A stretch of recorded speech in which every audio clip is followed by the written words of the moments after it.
তিস্তাপাড়ে বিএনপির কর্মসূচিতে জনতার ঢল, উপদেষ্টাদের বক্তব্যে সুযোগ নিতে পারে ফ্যাসিবাদীরা, তারেক রহমানের সতর্ক বার্তা।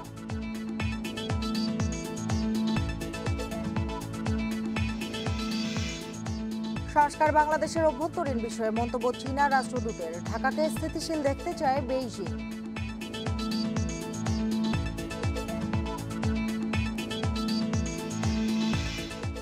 আগে স্থানীয় সরকার নির্বাচন চান উপদেষ্টা আসিফ। আওয়ামী লীগের যারা গণহত্যায় জড়িত নন তাদের অংশ নিতে বাধা নেই।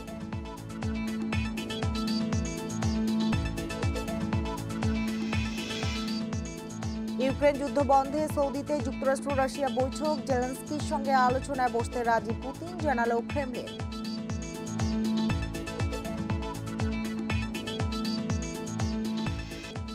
আমন্ত্রণ সংবাদ সন্ধ্যায় আপনাদের সঙ্গে আছি আমি সুমন সিমি। এতক্ষণ জানাচ্ছিলাম শিরোনামগুলো, এবার জানাবো পুরো খবর। নির্বাচন নিয়ে উপদেষ্টাদের ভিন্ন ভিন্ন বক্তব্য ফ্যাসিবাদীদের বিশৃঙ্খলা সৃষ্টিতে সুযোগ করে দেবে, এমন মন্তব্য করেছেন বিএনপির ভারপ্রাপ্ত চেয়ারম্যান তারেক রহমান। মঙ্গলবার বিকেলে তিস্তা বাঁচাই আন্দোলনের সমাপনী অনুষ্ঠানে লন্ডন থেকে ভার্চুয়ালি যুক্ত হয়ে তিনি এসব কথা বলেন।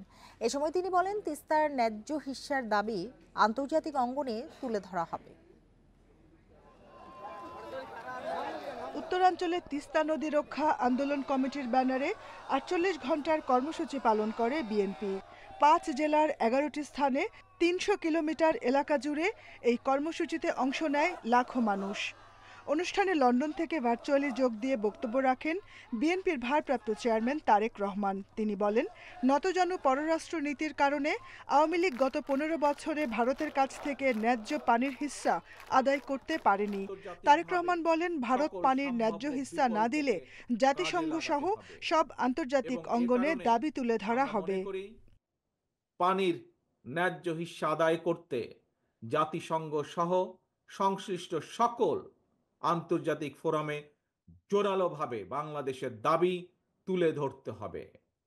একই সাথে প্রতিবেশী দেশের সাথেও আমাদেরকে কূটনৈতিক কাজ করতে হবে, কূটনৈতিকভাবে আলোচনা শুরু করতে হবে। আবার নির্বাচন প্রসঙ্গ এলেই অন্তর্বর্তী সরকারের কেউ কেউ বিচলিত বোধ করেন মন্তব্য করে তারেক রহমান বলেন, এর সুবিধা পেয়ে যাবে সাবেক স্বৈরশাসক ও তাদের সহযোগীরা। জাতীয় নির্বাচনের কথা শুনলেই অন্তর্বর্তীকালীন সরকারের কেউ কেউ বিচলিত হয়ে ওঠেন। জাতীয় নির্বাচন নিয়ে এক এক উপদেষ্টা এক এক রকমের বক্তব্য এই খুনি মাফিয়া চক্রের সামনে বিশৃঙ্খলা সৃষ্টির পথ সুগম করে দেয়। গণতন্ত্রের পক্ষের শক্তি কিংবা সরকারের কোনো হঠকারী সিদ্ধান্তের কারণে যাতে এই খুনি পলাতক স্বৈরাচার আর তার দোসররা পুনর্বাসনের সুযোগ না পায়, সে ব্যাপারে আমাদের সকলকে সতর্ক থাকতে হবে। আগামীতে জনগণের ভোটে ক্ষমতায় গেলে উত্তরাঞ্চলের মানুষের ভাগ্যের উন্নয়ন, তিস্তা চুক্তি সহ মহাপরিকল্পনা বাস্তবায়নের প্রতিশ্রুতি দেন বিএনপির ভারপ্রাপ্ত চেয়ারম্যান। তিস্তা মহাপরিকল্পনা বাস্তবায়নের সব রকম উদ্যোগ আমরা ইনশাল্লাহ গ্রহণ করব। Jahanara Parvin, Independent News, Dhaka. সংস্কার বাংলাদেশের অভ্যন্তরীণ বিষয় বলে মন্তব্য করেছেন চীনের রাষ্ট্রদূত। নির্বাচনের মধ্য দিয়ে দ্রুতই স্বাভাবিক অবস্থায় ফিরবে বলেও আশা প্রকাশ করেছেন তিনি। ঢাকায় এক ব্রিফিংয়ে রাষ্ট্রদূত ইয়াও ওয়েন বলেন, তিস্তা ব্যারেজ প্রকল্প বাস্তবায়নে চীন এখনও আগ্রহী। তিনি বলেন, তিস্তা ইস্যুতে বাংলাদেশের জবাবের অপেক্ষায় বেইজিং। এ সময় তিনি আরও বলেন, বাংলাদেশি রোগীদের জন্য কুনমিংয়ের 3টি হাসপাতাল বরাদ্দ করেছে চীনা সরকার। এই জন্য ভিসা পদ্ধতিও সহজ করা হচ্ছে। উচ্চশিক্ষার জন্য আরও বাংলাদেশি শিক্ষার্থীকে চীনা বৃত্তি দেওয়া হবে বলেও জানান রাষ্ট্রদূত। পররাষ্ট্র উপদেষ্টা চীন সফর ফলপ্রসূ ছিল মন্তব্য করে তিনি বলেন, অন্তর্বর্তী সরকারের গত 6 মাসের সবচেয়ে বড় বিনিয়োগকারী দেশ চীন। আগস্টের পর থেকে 13টি চীনা প্রতিষ্ঠান বিনিয়োগের জন্য চুক্তিবদ্ধ হয়েছে। মোংলা পোর্ট ব্যবস্থাপনা উন্নয়নে শিগগিরই চুক্তি সই হবে বলেও জানান চীনা রাষ্ট্রদূত।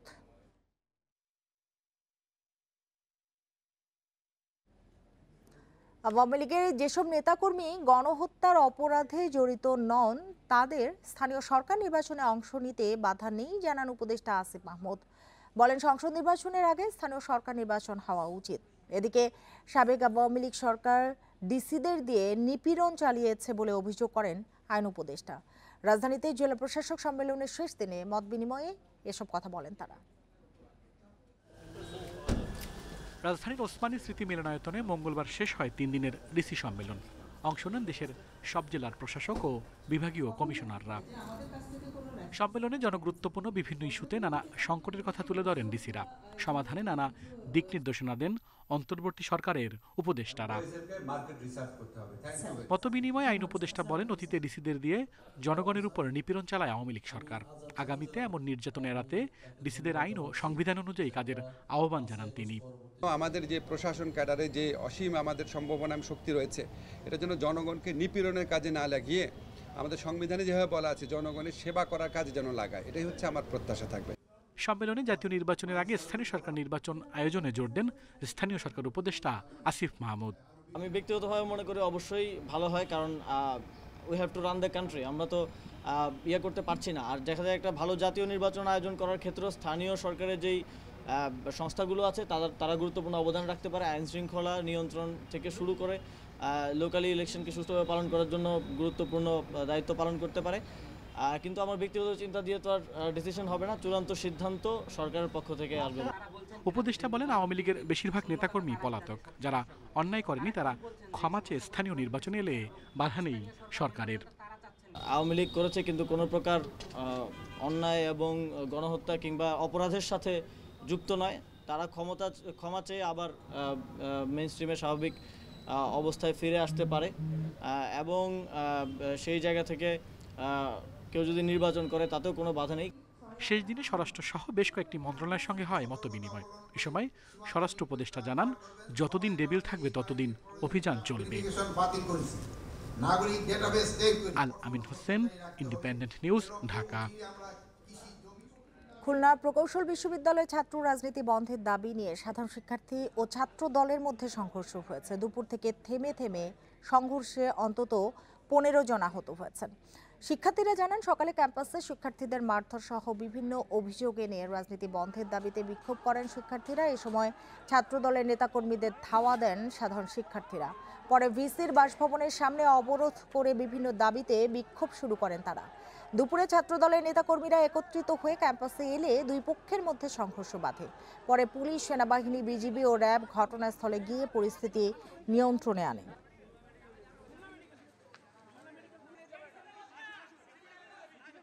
কুয়েটের সাধারণ ছাত্রছাত্রী যারা তারা চাচ্ছে না যে কুয়েটের ছাত্রছাত্রী আবার ফিরে আসে, সেজন্য তারা শান্তিপূর্ণ মানববন্ধন করতে চাইছে।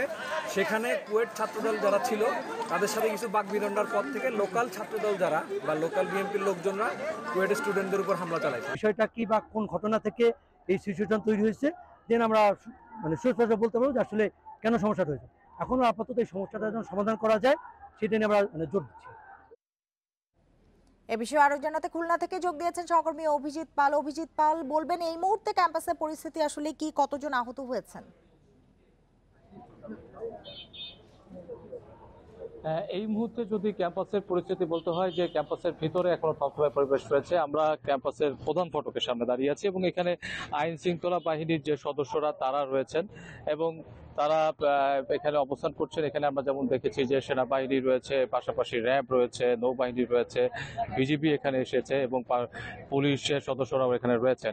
কিছুক্ষণ আগে আইন শৃঙ্খলা বাহিনীর একটি টিম তারা ক্যাম্পাসের ভিতরে প্রবেশ করেছেন, কিন্তু এখন পর্যন্ত আসলে এই সংঘর্ষের মূল কারণ হিসেবে আইন শৃঙ্খলা বাহিনীর পক্ষ থেকে তেমন ধরনের কোনো বক্তব্য পাওয়া যায়নি। তবে যেটি হচ্ছে যে আজকে দুপুরের দিকে সাধারণ শিক্ষার্থীরা তারা ক্যাম্পাসে ছাত্র রাজনীতি বন্ধের দাবিতে তারা একটি মানববন্ধন এবং বিক্ষোভ করেন এবং সেই সময় ছাত্র দলের নেতাকর্মীদের সঙ্গে তাদের বাকবিতণ্ডা হয় এবং পরবর্তীতে সেটি সংঘর্ষের রূপ নেয় এবং সেই সংঘর্ষটি ক্যাম্পাসের বাইরেও ছড়িয়ে পড়ে এবং সেখানে সাধারণ ছাত্রছাত্রীদের পক্ষ থেকে দাবি করা হয়েছে যে তাদেরকে ছাত্র দলের ছেলেরা যেমন ধারালো অস্ত্র দিয়ে যেমন আঘাত করেছে এবং সেই সাথে বাইরের থেকেও ছাত্র দলের বহিরাগতরাও সেখানে প্রবেশ করে। পরবর্তীতে বিকাল 6টার পর থেকে আমরা দেখেছি যে ক্যাম্পাসের প্রধান গেটের সামনে সাধারণ শিক্ষার্থীরা তারা অবস্থান নেয় এবং পরবর্তীতে আইন শৃঙ্খলা বাহিনী সেখানে এসে অবস্থান নেয়। এখন পর্যন্ত আসলে ক্যাম্পাসের ভিতরের পরিস্থিতি কি সেটি জানা যায়নি। তবে আমরা যে আহতের কথা বলছি, আহতের সংখ্যা আসলে অনেক বেশি। সেটি আসলে কি পরিমাণ কতজন ছাত্র আহত হয়েছেন সেটিও এখন পর্যন্ত নির্দিষ্টভাবে জানা যায়নি। তবে ধারণা করা হচ্ছে যে 30-এর অধিক ছাত্র এখানে আহত হয়েছেন এবং তারা যেমন কুয়েটের শিক্ষা প্রতিষ্ঠানে তারা যেমন চিকিৎসা নিচ্ছেন কুয়েটের হাসপাতালে, তেমনি তারা বাইরের বিভিন্ন হাসপাতালেও ছড়িয়ে ছিটিয়ে তারা চিকিৎসা নিচ্ছেন এবং এখন পর্যন্ত কুয়েট ছাত্র দলের পক্ষ থেকেও আমরা তেমন কোনো বক্তব্য বক্তব্য তাদের কাছ থেকে পাইনি, কারণ তাদের কোনো নেতাকর্মীকে আমরা আসলে এই অঞ্চলে এসে পরবর্তীতে দেখতে পারিনি। এখনো আইন শৃঙ্খলা বাহিনী এখানে কড়া অবস্থানে আছে, ভিতরে ছাত্ররা অবস্থান করছে আমরা জানতে পেরেছি, এবং এখানে শুধুমাত্র আইন শৃঙ্খলা বাহিনী নয়, গণমাধ্যম যারা কর্মীরা তারাও এখানে অবস্থান করছেন, এবং আশপাশের সাধারণ মানুষদেরকে সরিয়ে দেওয়া হয়েছে আইন শৃঙ্খলা বাহিনীর পক্ষ থেকে। দুপুর 3টার দিকে আসলে এই সংঘর্ষটা শুরু হয়, এবং যেটি থেমে প্রায় 5টা পর্যন্ত চলে, এবং তারপরে সাধারণ শিক্ষার্থীরা তারা প্রধান ফটকের সামনে এসে তারা বিক্ষোভ করেন, এবং তারা এখনো বিক্ষোভ করছেন, এবং তারা অভিজিৎ, আরেকটি বিষয়ে আমরা জানতে চাই, আমরা দেখতে পাচ্ছি আইন শৃঙ্খলা বাহিনীর ব্যাপক উপস্থিতি সেখানে রয়েছে। আরেকটি কথা একটু জানতে চাই, ছাত্রদল দাবি করেছে যে বৈষম্য বিরোধী ছাত্রদের ব্যানারে এই যে বিক্ষোভটি এটি করেছে আসলে ছাত্রলীগ, এটি সম্পর্কে কিছু জানতে পেরেছেন কিনা?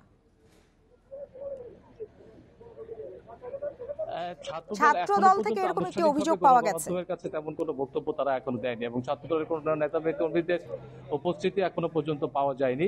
তবে তাদের কিন্তু এখানে যেটা আমরা যেটা দেখতে পেয়েছি যে সাধারণ শিক্ষার্থীরা তারা মূলত তারা বলছেন তারা সাধারণ শিক্ষার্থী, তারা কোনো সংগঠনের সঙ্গে জড়িত নয়, এই ক্যাম্পাসেরই তারা সাধারণ শিক্ষার্থী, এবং তারা এই শিক্ষা প্রতিষ্ঠানের রাজনীতি বন্ধের দাবিতে আজকে বিক্ষোভ করছিলেন। কারণ গতকালকে ছাত্রদলের এই এই ক্যাম্পাসের একটি কমিটি করাকে কেন্দ্র করে মূলত আসলে তারা কিছু ফেসবুকে প্রচারণা চালায়, এবং সেইটার প্রতিবাদে আসলে সাধারণ শিক্ষার্থীরা আজকে তারা বিক্ষোভ করে, এবং সেই বিক্ষোভেই তারা বলছেন যে ছাত্রদলের নেতাকর্মীরা তাদের উপরে হামলা চালিয়েছে, এবং এই পরবর্তীতে যে দুই পক্ষের মধ্যে সংঘর্ষের রূপ নেয়, এবং এটি এখন পর্যন্ত যেটা জানা যাচ্ছে যে 30-এরও অধিক ছাত্রছাত্রী এখানে আহত হয়েছেন, কিন্তু কতজন ছাত্র এখনো নির্দিষ্টভাবে জানা যায়নি যে আহত হয়েছে, এবং বিশ্ববিদ্যালয় প্রশাসনের পক্ষ থেকেও কিন্তু এখন পর্যন্ত অফিসিয়ালি কোনো বক্তব্য পাওয়া যায়নি, এবং তারা আসলে কি ধরনের ব্যবস্থা নিচ্ছেন এই বিষয়ে সে বিষয়েও এখন পর্যন্ত কোনো। আইন শৃঙ্খলা বাহিনীর ব্যাপক উপস্থিতি যেটি দেখতে পাচ্ছি, আপনি দেখাচ্ছিলেন ক্যাম্পাসের ভেতরে আসলে কি পরিস্থিতি সেটি এখন পর্যন্ত জানা যায়নি। কেউ কি আটক হয়েছেন? এখনো পর্যন্ত আইন শৃঙ্খলা বাহিনীর পক্ষ থেকে আটকের কোনো তথ্য পাওয়া যায়নি, তবে আইন শৃঙ্খলা বাহিনীর একটি দল তারা ক্যাম্পাসের মধ্যে কিছুক্ষণ আগে প্রবেশ করেছেন, ক্যাম্পাসের প্রধান ফটক এখনো আটকানো রয়েছে। আমরা অপেক্ষা করছি যে এই আইন শৃঙ্খলা বাহিনীর যে টিমটি ভিতরে প্রবেশ করেছেন তারা আসার পরে আসলে কি জানাবেন, বা বিশ্ববিদ্যালয়ের যিনি উপাচার্য রয়েছেন তিনি আমাদেরকে আসলে অফিসিয়ালি কোনো তথ্য জানাবেন কিনা সেই বিষয়ে আমরা এখনো পর্যন্ত অপেক্ষা করছি। আর আমরা যেটা ক্যাম্পাসের বাইরে থেকে বা ক্যাম্পাসের আশপাশ দিয়ে যেটুকু জানতে পেরেছি যে ক্যাম্পাসের ভিতরেও আসলে প্রচুর ইট পাটকেল নিক্ষেপ করা হয়েছে, এবং ক্যাম্পাসের যে বিভিন্ন গ্লাস ছিল সেই গ্লাসগুলো ভাঙচুর হয়েছে। এখন ক্যাম্পাসের ভিতরে আমরা কিছুক্ষণ আগে উপাচার্যের সাথে কথা বলেছি, তিনি এখনো তার কার্যালয়ে রয়েছেন, তিনি বলছেন যে তিনি ছাত্রদের সাথে কথা বলার চেষ্টা করছেন, এবং পরবর্তীতে তিনি গণমাধ্যমে এবং অন্যান্যদেরকে সে কিছু জানাবেন। তবে এখন যে পরিস্থিতি হচ্ছে যে এখন পরিস্থিতি অনেকটাই শান্ত রয়েছে, আইন শৃঙ্খলা বাহিনীর উপস্থিতি রয়েছে, এবং তারা এই পরিস্থিতি নিয়ন্ত্রণের জন্য চেষ্টা চালাচ্ছেন। অভিজিৎ পাল, আপনাকে অনেক ধন্যবাদ আমাদের সাথে যোগ দেওয়ার জন্য। 6টি সংস্কার কমিশনের সুপারিশ বই আকারে ছাপানো হচ্ছে। চলতি মাসের মধ্যেই রাজনৈতিক দলগুলোকে এই বই দেবে ঐকমত্য কমিশন। এরপর আবারও দলগুলোর সাথে আলোচনায় বসবে কমিশন। সেখানে তাদের নতুন কোনো সুপারিশের প্রস্তাব থাকলে সেটি যোগ করা হবে। 6 মাসের মধ্যে ঐকমত্যের ভিত্তিতে সংস্কারের সুপারিশগুলো নিয়ে হবে জুলাই চার্টার। ছাত্র জনতার গণঅভ্যুত্থানের মুখে গত 5 আগস্ট হাসিনা সরকারের পতন হয়, পালাতে বাধ্য হয় ফ্যাসিস্ট হাসিনা। এরপর 8 আগস্ট ডক্টর মোহাম্মদ ইউনূসের নেতৃত্বে দায়িত্ব নেন অন্তর্বর্তীকালীন সরকার। নির্বাচন, পুলিশ, বিচার বিভাগ, দুদক, জনপ্রশাসন ও সংবিধান সংস্কারের জন্য 6টি কমিশন গঠন করা হয়। কমিশনগুলো এরই মধ্যে প্রতিবেদন জমা দিয়েছে। সেই প্রতিবেদনের উপর গত শনিবার রাজনৈতিক দলগুলোর সাথে আলোচনায় বসেন ঐকমত্য কমিশন। কমিশনের 2000-এর বেশি সুপারিশ বই আকারে ছাপিয়ে দলগুলোকে দেয়া হবে। এরপর রাজনৈতিক দলগুলোর সুপারিশ থাকলে সেটিও তারা দিতে পারবে। আমরা নিজেরাই তাদেরকে আমরা ডাউনলোড করে বই বাধাই করে ওই 6টা কমিশনের রিপোর্টগুলো আমরা প্রত্যেকটা পলিটিক্যাল পার্টির কাছে পাঠিয়ে দেব। তো ওনারা এগুলো প্রত্যেকটা দেখবেন, দেখার পরে ওনারা প্রত্যেকটা যে সমস্ত রিকমেন্ডেশনগুলো এসেছে সেই রিকমেন্ডেশনের এগেনস্টে তাদের কি মত, তারা কি এটা অ্যাকসেপ্ট করেন নাকি তারা এটা রিজেক্ট করেন। 6 মাসের মধ্যে ঐকমত্যের ভিত্তিতে সংস্কার সুপারিশ নিয়ে জুলাই চার্টার হবে। এরপর কিছু সংস্কার এই সরকার করবে, বাকি সংস্কার করবে নির্বাচিত সরকার। হয় ইন্ডিভিজুয়াল পার্টি লেভেলে বা জোটবদ্ধভাবে এই কথাগুলো আগামী 6 মাস এই কনসেনসাস কমিশনের মেয়াদটাও রাখা হয়েছে 6 মাস। দ্যাট মিনস আমরা আশা করছি যে 6 মাসের মধ্যে আমরা কনক্লুসিভ একটা আউটকাম পাবো।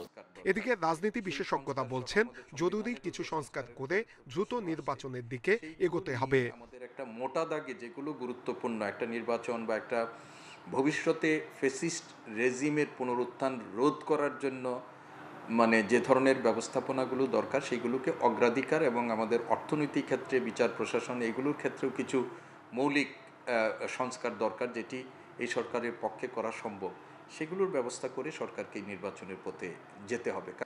আগামী ডিসেম্বরে নির্বাচন করার প্রস্তুতি নিয়ে এগোচ্ছে সরকার। নূরে আলম, ইন্ডিপেন্ডেন্ট নিউজ, ঢাকা। জাতিকে উদ্ধারের প্রকল্প অনেক বড়, তাই শুধু নির্বাচন আর সংস্কারেই সরকারের কাজ শেষ হবে না। নতুন রাষ্ট্র গঠনের চেষ্টায় সরকার। মঙ্গলবার সকালে রাজধানীর পিআইবিতে তারুণের উৎসব 2025-এর উদ্বোধনী অনুষ্ঠানে এসব কথা বলেন উপদেষ্টা মাহফুজ আলম। এ সময় প্রধান উপদেষ্টার প্রেস সচিব বলেন, কোনো দল নয়, তরুণরাই স্বৈরাচার হাসিনার পতন ঘটিয়েছে। মঙ্গলবার সকালে তারুণ্যের উৎসব 2025-এর উদ্বোধনীতে যোগ দেন উপদেষ্টা মাহফুজ আলম। এতে তুলে ধরা হয় জুলাই আগস্টের আন্দোলনে তরুণদের অবদান। এ সময় মাহফুজ বলেন, গুম আয়নাঘরের শুরু শেখ মুজিবের শাসনামলে। একনায়তন্ত্র বাস্তবায়নের কাজ করেন শেখ হাসিনা। 1.5 দশক ধরে অত্যাচার নিপীড়নের তথ্য সংরক্ষণ ও মানুষের মাঝে তুলে ধরার তাগিদ দেন মাহফুজ। জানান, শুধু নির্বাচন আর সংস্কারই সীমাবদ্ধ থাকবে না সরকার। উনি শুধু বাংলাদেশের রাষ্ট্রযন্ত্র, প্রশাসন যন্ত্র অথবা এই যে রাষ্ট্রের প্রতিষ্ঠানকে ধ্বংস করেন, উনি বাংলাদেশের জনগণ, ব্যক্তি মানুষকে পর্যন্ত দূষিত করে রেখে গেছেন, করাপ্টেড করে রেখে গেছেন, কন্টামিনেটেড করে রেখে গেছেন। বলতো এই জাতিকে উদ্ধারের প্রকল্প একটা বড় সড়ো প্রকল্প, এটা শুধু নির্বাচন সংস্কার বা কয়েকটা প্রতিষ্ঠানের সংস্কার দিয়ে হবে না। অনুষ্ঠানে প্রধান উপদেষ্টার প্রেস সচিব বলেন, দেশের বড় রাজনৈতিক দলগুলো আপ্রাণ চেষ্টা করেও শেখ হাসিনার স্বৈরাচারী শাসনের পতন ঘটাতে পারেনি, কিন্তু তরুণরা তা করে দেখিয়েছে। আমরা ওয়েট করতে হলো কিছু নাহিদের জন্য, কিছু আসিফের জন্য, কিছু মাহফুজদের জন্য। তারা আমাদেরকে নেতৃত্ব দিবে। আমাদের যে অসিফাইড যে বুড়ো যে লিডারশিপ, সেটা পারে নাই এই হাসিনার মতো একটা ভয়ঙ্কর একটা ডিক্টেটরশিপকে কনফ্রন্ট করতে। আমরা অনেকবার চেষ্টা করেছি, আপনাদের মনে আছে, বারবার বড় বড় মিছিল হয়েছে নয়াপল্টনের সামনে। বৈষম্যহীন দেশ গঠনে তরুণদের উজ্জীবিত রাখার বিষয়ে গুরুত্ব দেওয়ার আহ্বান জানান প্রেস সচিব। Rezwanul Haque, Independent News, Dhaka. Rapid action battalion র্যাবের নাম বদলানো হচ্ছে বলে জানিয়েছেন স্বরাষ্ট্র উপদেষ্টা মোহাম্মদ জাহাঙ্গীর আলম চৌধুরী। দুপুরে মন্ত্রণালয়ের সভাকক্ষে আইনশৃঙ্খলা সংক্রান্ত উপদেষ্টা কমিটির সভা শেষে তিনি কথা বলেন। এ বিষয়ে আইনশৃঙ্খলা সংক্রান্ত উপদেষ্টা কমিটির আগামী বৈঠকে সিদ্ধান্ত হবে বলেও জানান উপদেষ্টা। বলেন, দরকার হলে বাহিনীকে নতুন করে গঠন করা হবে। এদিকে রাজধানীর উত্তরায় দম্পতিকে প্রকাশ্যে কোপানোর ঘটনায় ব্যবস্থা নেওয়া হয়েছে বলে জানান স্বরাষ্ট্র উপদেষ্টা। কিশোর গ্যাংয়ের দৌরাত্ম্য আগের চেয়ে কমেছে বলেও দাবি করেন তিনি। র্যাব নিয়ে আলোচনা হয়েছে এবং এইটা ব্যাপারে আমরা একটা প্রপোজাল পাঠিয়েছি, মানে একটা আইডিয়া দেওয়া হয়েছে, একটা নাম এবং ড্রেসের ক্ষেত্রে আমরা আগামী সবাই, যেহেতু সবাই এটা নিয়ে একটু চিন্তা ভাবনা করতে হবে, তারপরে মানে একটা জিনিস করতে গেলে তো আগে নিজের ভিতরে তো একটা আইডিয়া আসতে হবে। যেমন আপনারও একটা বাচ্চা হওয়ার পরে নামটা রাখা হইলো তো কয়েকজনের জিজ্ঞেস করে কি নামটা ভালো, এই নামটা, তারপরে একটা সিলেক্ট, এটা এরকম। শেখ হাসিনা সহ তার সরকারের সাবেক মন্ত্রী, এমপি সহ গুরুত্বপূর্ণ 46 আসামির মানবতা বিরোধী অপরাধের তদন্ত কাজ শেষ পর্যায়ে। এর সাথে সম্প্রতি জাতিসংঘের দেয়া প্রতিবেদন যুক্ত করে 1 মাসের মধ্যে দাখিল করা সম্ভব হবে বলে মঙ্গলবার আদালতকে জানিয়েছে প্রসিকিউশন। এরপরই শুরু হবে আসামিদের আনুষ্ঠানিক বিচার প্রক্রিয়া। আগামী 20 এপ্রিল চূড়ান্ত তদন্ত প্রতিবেদন দাখিল করা হবে। ছাত্র জনতার আন্দোলন দমাতে হাসিনা নির্দেশে হত্যাযজ্ঞ, মানবতা বিরোধী অপরাধ সংগঠিত করার অভিযোগে মঙ্গলবার 3য় দফায় আন্তর্জাতিক অপরাধ ট্রাইব্যুনালে হাজির করা হয় আওয়ামী লীগ সরকারের সাবেক 12 মন্ত্রী, 2 উপদেষ্টা সহ 16 আসামিকে।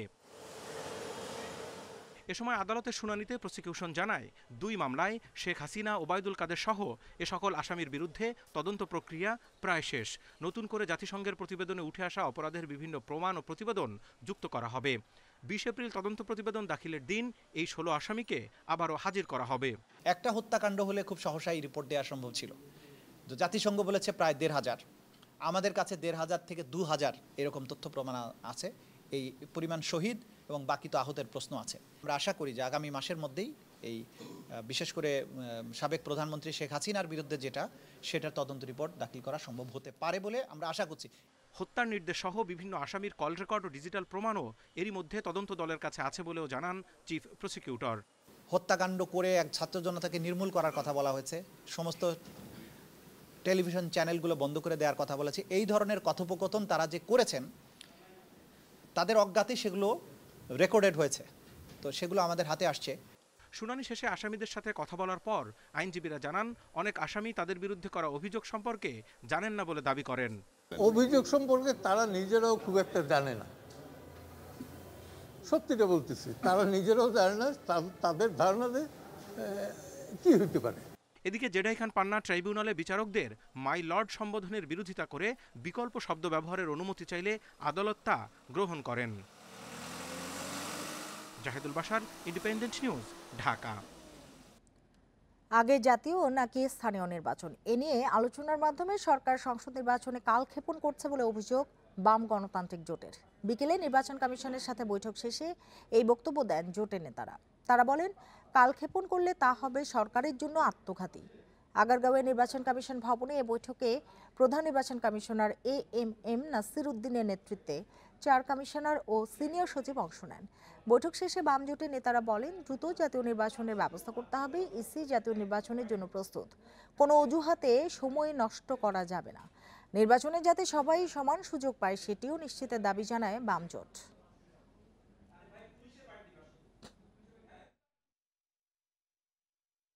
লোকাল গভর্নমেন্ট ইলেকশন না ন্যাশনাল গভর্নমেন্ট ইলেকশন, আমরা মনে করি এই কাউন্টার পোস্টের মধ্য দিয়ে সরকার নির্বাচন নিয়ে ডিলে করছে এবং এই ডিলে জাতির জন্য আত্মঘাতী হবে। এই সরকার যদি যতই কালক্ষেপণ করবে ততই নানা জটিলতা দেশে বাড়বে। আর এই ছিল এখনকার সংবাদে। ইন্ডিপেন্ডেন্ট টেলিভিশনের সব খবর আরও বিস্তারিত জানতে চোখ রাখুন ফেসবুক, ইউটিউব এবং এক্সে। ধন্যবাদ সবাইকে এতক্ষণ সাথে থাকার জন্য।